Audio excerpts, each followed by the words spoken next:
Hola a todos. Hoy vamos a meternos de lleno en la historia de Miguel Ragone. Y es una historia que, ojo, empieza con un crimen político de los que marcan un país, pero termina con una idea rescatada del pasado que podría, y esto es lo fuerte, definir nuestro futuro.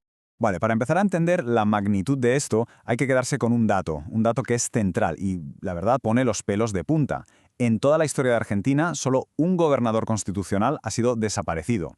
Y fijaos en la simetría, porque es brutal. Fue elegido en marzo del 73 y justo 3 años después, casi el mismo día de marzo del 76, desapareció a manos del mismo Estado para el que trabajaba. Es tremendo. Para entender bien toda esta historia, vamos a seguir este camino. Primero, el crimen. Luego, quién era él como médico. Su etapa de gobernador. La lucha por la memoria. Y finalmente, su legado para el futuro. Vamos a meternos en materia.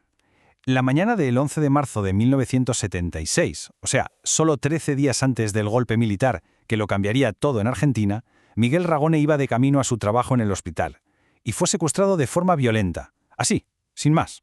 ¿Pero por qué? ¿Por qué él? Para entender por qué Ragone era un objetivo, tenemos que irnos un poco para atrás, a sus orígenes. Y no como político, sino como médico. Ahí empezó todo. Resulta que Ragone era un seguidor de lo que se llamaba medicina social, una idea de Ramón Carrillo que era, para la época, bastante radical. Venía a decir que la salud no es solo no estar enfermo, sino que es un derecho que va de la mano de la justicia social, de tener una casa, de comer bien. Y esto de aquí lo explica perfectamente.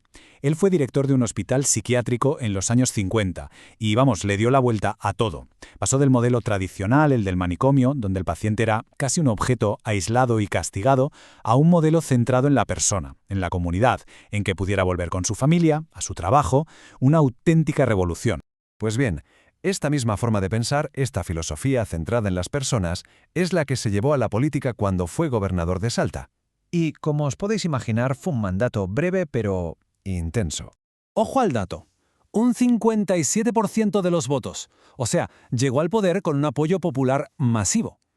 Y claro, en cuanto llegó, se puso manos a la obra con políticas pensadas para la gente, para la mayoría, no para los 4 de siempre. Su gobierno se enfrentó directamente a la oligarquía de terratenientes. ¿Cómo?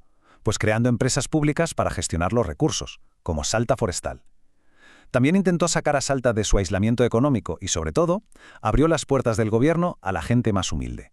La cosa tenía miga. Pero aquí viene lo más fuerte, su movimiento más audaz. Nombró a un jefe de policía, Rubén Fortuny, con una misión clarísima, la que se lee aquí. Crear una policía que sirviera al pueblo, no a las élites. Y no eran solo palabras, Llegaron a meter en la cárcel a policías acusados de torturas. Imaginaos el revuelo. Claro, meterse así con el aparato represivo del Estado, pues eso le generó enemigos muy poderosos. La presión fue tan bestia que acabaron destituyéndolo por una intervención federal, mucho antes de que acabara su mandato. Y después de su desaparición, ahí empezó otra historia. La larga y durísima batalla para que su memoria no se perdiera y para intentar romper ese muro de impunidad. Y fue una lucha de décadas, No fue nada fácil. Pero al final, la justicia llegó. Primero, en 2011, se condenó a los que lo ejecutaron materialmente. Pero lo gordo vino en 2019, con la condena a un ex juez federal por complicidad. Esto demostró que el encubrimiento llegaba hasta las más altas esferas del sistema judicial, no solo al militar. Pero a ver, la lucha por la justicia no era solo para que los culpables pagaran, era para que su legado, sus ideas, no se perdieran. Y aquí es donde la historia da un giro alucinante, porque son precisamente esas ideas de Ragone las que décadas después han vuelto con una fuerza increíble para hablar de nuestros problemas de hoy, del siglo XXI. Esta conexión se vio hace muy poco, cuando un filósofo, Alejandro Ruidrejo, encontró un texto perdido de Ramón Carrillo. Y en ese texto, sin que nadie lo supiera, estaba la clave, el nombre de la filosofía que Ragone había puesto en práctica toda su vida. Básicamente, el texto presentaba dos formas opuestas de entender cómo se debe gobernar.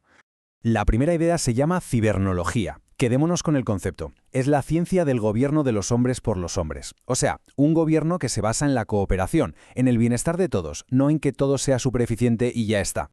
Y esta idea choca de frente con la cibernética, que no es otra cosa que el gobierno de las máquinas, de la inteligencia artificial. Un sistema donde las personas somos simples datos y lo único que importa es la eficiencia, la optimización. Esto, claro, le da la vuelta a todo el debate actual sobre el capital humano.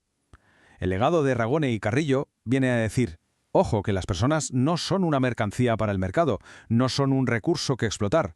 Son, de hecho, la razón de ser del Estado. El objetivo es cuidar de ellas para que tengan una vida buena. Así que aquí está la clave de todo. La utopía de Ragone, todo lo que hizo, desde aquel hospital psiquiátrico hasta su etapa como gobernador, fue la cibernología en acción, mucho antes de que se redescubriera el término. Fue la puesta en práctica de esa filosofía, organizar una comunidad para la justicia y la salud, no para la eficiencia a cualquier precio. Y claro, todo esto nos deja con una pregunta flotando en el aire, una pregunta muy de nuestro tiempo. A medida que dejamos que los datos y la inteligencia artificial organicen cada vez más nuestro mundo, ¿qué camino vamos a elegir? ¿El de la eficiencia algorítmica o el de la justicia humana?